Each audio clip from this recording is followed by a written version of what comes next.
जदि रोसई घर स्लाब उपरे आपणकर किछि दाग लगी जाइछि से पानी दाग हो कि तेल दाग हो बा जेकोसी दाग जदि किछि लगी जाइछि छाड़ू नाही ताहले आपण माने किछि उपाय करि परिबे जहा द्वारा आपणकर रोसई घर स्लाब पूरा पूरी चकाचक हो जिवो।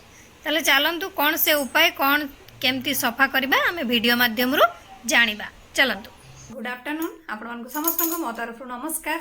आशा करछि आपण माने समस्त भलरे थिबे मु भी भलरे अछि। चलंतु वीडियो आरंभ करबा। किंतु वीडियो आरंभ करबा पूर्वरु भितरु केही जदि आज मो चैनल ले नुआ थांती ताहले प्लीज प्रथम चैनल टी को सब्सक्राइब कर दियंतु पाखरे थिबा बेल आइकन को क्लिक करंतु जहा फलरे मो नुआ नुआ वीडियो रो नोटिफिकेशन आपण मानक पाखरे खूब शीघ्र पहुंची जिवो आ आपण माने मते टिके सपोर्ट करि परिबा आगु को जिबा पई। आ एते पर्यंत जो माने मते सपोर्ट करी आछछन्ती समान को तमरो बहुत बहुत धन्यवाद। ताले चलंतु वीडियो आरंभ करबा।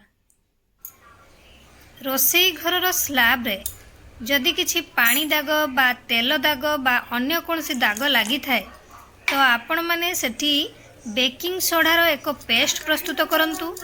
एहाकू आपण माने तापरे दाग उपरे लगांतु जोटी दाग लागिछि स्लाब उपरे लगेई आपण माने प्राय आधा घंटा पाखापाखि छाड़ी दियंतु। आधा घंटा परे गोटे नरम ओदा कपड़ा सहित आपण माने सेठी पोछि दियंतु। देखिबे आपणको रोसई घर स्लाब उपरे जहाँ भी दाग लगी थाए सबकि रिमूव हो। जदि आपण माने देखुचंती कपड़ा रे पोछिबा द्वारा आपणकर छाड़ू नाही तो आपण माने सेठी किछि ब्रश नेबे बा स्क्रबर नेबे स्क्रब करि सरला परे भी पोछि पारिबे।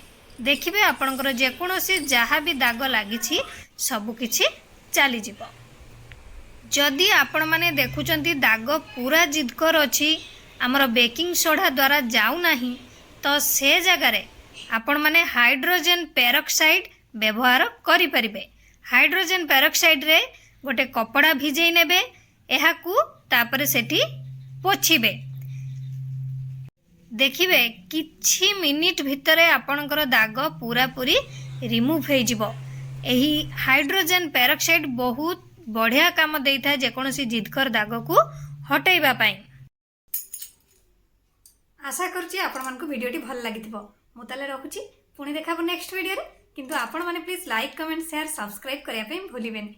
मते ताले विदाई दियंतु। नमस्कार।